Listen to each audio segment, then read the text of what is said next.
liftoff of Space Shuttle Atlantis on a mission to build, resupply. पूरी दुनिया की नजर भारत के चंद्रयान 3 पर टिकी हुई है। वहीं इसरो से आगे निकलने की फिराक में अमेरिकी स्पेस एजेंसी नासा पर्दे के पीछे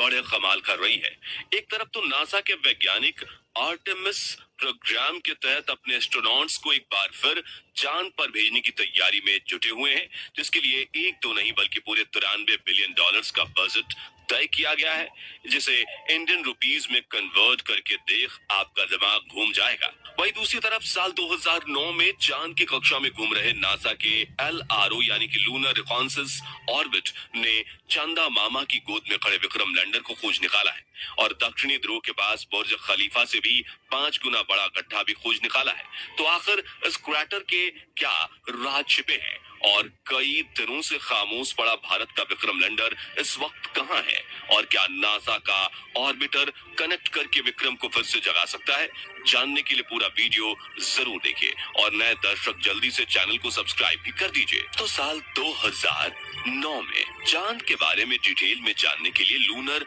रिकॉनेसेंस ऑर्बिटर को नासा ने लॉन्च किया था, जो पिछले 14 सालों से चंद्रमा की परिक्रमा करते हुए डिटेल में मैपिंग कर रहा है। और 4 सितंबर के दिन जब विक्रम लैंडर और प्रज्ञान रोवर को स्लिप मोड में डाला गया था, तब नासा का LRO चंद्रयान 3 की लैंडिंग साइट के ऊपर से गुजर रहा था और उसने विक्रम लैंडर को स्पॉट कर लिया है। दरअसल 23 अगस्त के दिन चंद्रयान 3 के विक्रम लैंडर ने चांद की सरजमीन पर जिस हिस्से में लैंडिंग की थी वो दक्षिणी ध्रुव से 600 किलोमीटर दूरी पर स्थित थी और इसरो ने इस लैंडिंग साइट को शिव शक्ति पॉइंट नाम दिया है। और जब नासा का यह ऑर्बिटर शिव शक्ति पॉइंट के ऊपर से गुजर रहा था तो इसके अंदर लगे हुए हाई रेजोल्यूशन कैमराज ने वहां खड़े विक्रम लैंडर की तस्वीर खींची है। नासा द्वारा शेयर की गई ये तस्वीर 1738 मीटर चौड़ी है, इसलिए इसमें विक्रम लैंडर पूरी तरह से तो नहीं दिख रहा, लेकिन उसकी मौजूदगी जरूर दिख रही है। जहां इस फोटो के बिल्कुल सेंटर में आपको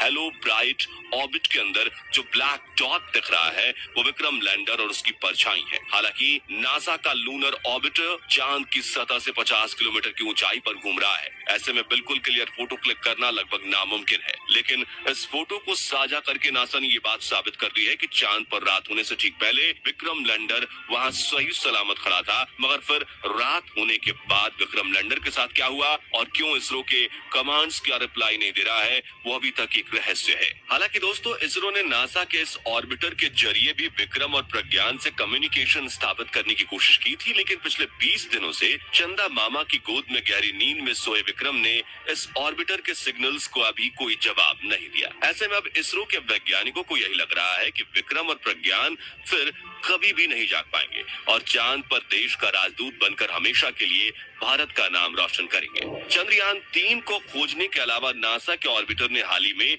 चंद्रमा के दक्षिणी ध्रुव पर बुर्ज खलीफा से भी 5 गुना गहरे गड्ढे की खोज की है, जिसके बारे में आज से पहले किसी भी देश को कोई जानकारी नहीं थी। दरअसल नासा अपने आर्टेमिस 3 मिशन के लिए लैंडिंग साइट की खोज करने में लगा हुआ है और इसी खोज में नासा ने चांद के दक्षिणी ध्रुव के कई ऐसी तस्वीरें खींची हैं जो चांद के इस रहस्यमय इलाके के कई रहस्यों से पर्दा उठा रही हैं। नासा के लूनर रिकॉनेसेंस ऑर्बिटर में लगे शैडो कैमरा द्वारा खींची गई इन तस्वीरों में चांद के दक्षिणी ध्रुव का बड़ा हिस्सा साफ साफ दिख रहा है, जिसमें कई बड़े बड़े क्रैटर्स हैं, लेकिन इनमें से सबसे इंटरेस्टिंग है और नया खोजा गया क्रैटर स्केलेटन क्रैटर, जिसका डायमीटर पूरे 21 किलोमीटर का है। वहीं इसकी गहराई 4.2 किलोमीटर है, जो इसे ग्रैंड कैनियन से भी अधिक गहरा बनाता है। मजेदार बात यह है कि दुनिया की सबसे बड़ी और सबसे ऊंची बिल्डिंग बुर्ज खलीफा की ऊंचाई 828 मीटर है और स्केलेटन क्रैटर की गहराई उससे 5 गुना है। यानी अगर हम इस क्रैटर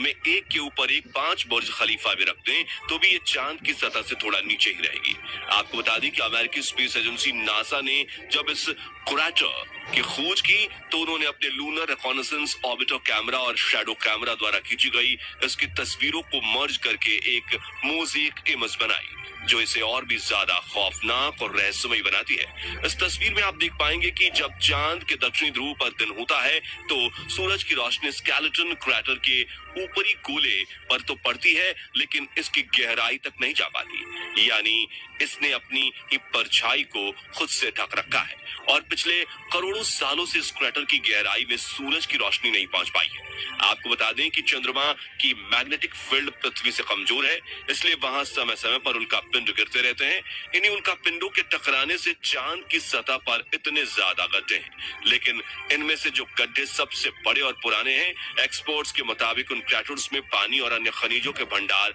छिपे हो सकते हैं, क्योंकि करोड़ों साल पहले यही उल्का पिंड पहली बार पृथ्वी पर पानी और जरूरी खनिज लेकर आए थे, जिनकी वजह से ही पृथ्वी पर जीवन संभव हुआ था। ऐसे में अगर इन गड्ढों में उल्का पिंड गिरे हैं तो वो कुछ न कुछ रिसोर्सेज तो जरूर ही लाए होंगे। तो इन क्रैटर्स की काली परछाई के नीचे जो छिपे हुए हैं, ऐसे में अगर हम स्केलेटन और बाकी मून क्रैटर्स की गहराई में पहुंच पाते हैं तो हम कुछ ऐसे रिसोर्सेज ढूंढ लेंगे जो हमने आज तक देखे भी ना हो। इसके अलावा वैज्ञानिकों का मानना है कि इन क्रैटर्स में एलियंस भी हो सकते हैं। अब एलियन यानी कि छोटे मुंह, बड़ी आंखों वाली, बड़े सिर वाले बौने जीव नहीं, बल्कि पृथ्वी के अलावा किसी भी ग्रह पर बसने वाली लाइफ को एलियन कहा जाता है। यानी अगर इन क्रैटर्स में मौजूद पानी में सिंगल सेल बैक्टीरियाज भी पनप रहे होंगे तो उन्हें हम एलियंस ही कहेंगे। और चंद्रमा पर मौजूद इन्हीं गहरे क्रैटर्स के अंदर छिपे रहस्यों से पर्दा उठाने के लिए ही अमेरिकी स्पेस एजेंसी नासा, रूस, चीन और इसरो समेत दुनिया के सभी स्पेस एजेंसीज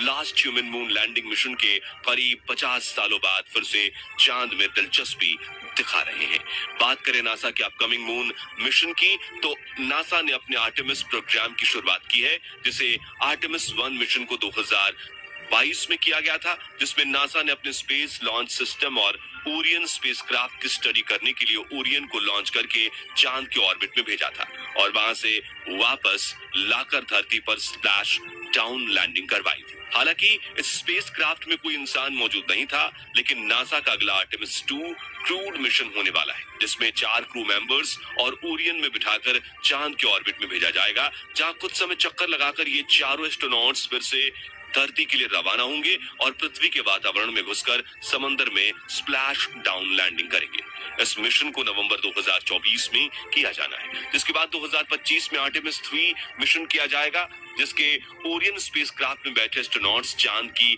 ऑर्बिट में दाखिल होकर लैंडर में बैठेंगे और 50 सालों के बाद अमेरिका के एस्ट्रोनॉट फिर से एक बार चांद की सतह पर लैंडिंग करेंगे। जी हाँ, इस लूनर लैंडिंग मिशन में 2 एस्ट्रोनॉट्स चांद की सतह पर उतरेंगे और उसके बाद करीब 6.5 दिन वहीं रहकर अपना रिसर्च मिशन करेंगे, जबकि बाकी के 2 एस्ट्रोनॉट्स चांद के ऑर्बिट में ओरियन स्पेसक्राफ्ट में सवार होकर घूमते रहेंगे। फिर लैंडर एक बार फिर ओरियन से आकर अटैच होगा और इन चारों अंतरिक्ष यात्रियों को वापस धरती पर ले आएगा। इतना ही नहीं, नासा ने 2028 में अपने आर्टेमिस 4 क्रूड मिशन को भेजने की भी प्लानिंग शुरू कर दी है। दरअसल नासा के इस आर्टेमिस प्रोग्राम का मुख्य लक्ष्य है साल 2030 आने तक चांद पर एक लूनर बेस बनाना, जिससे अंतरिक्ष में कहीं भी ट्रैवल करके जाने वाले स्पेसक्राफ्ट इस लूनर बेस पर लैंडिंग करके रिफ्यूल कर सके और अपने सफर में आगे निकल सके और चांद पर ऑक्सीजन, पानी और हाइड्रोजन को एक्सट्रैक्ट करके इस्तेमाल में लाना पॉसिबल हो जाए और ठंडे तापमान से बचने के लिए मोटी परत वाले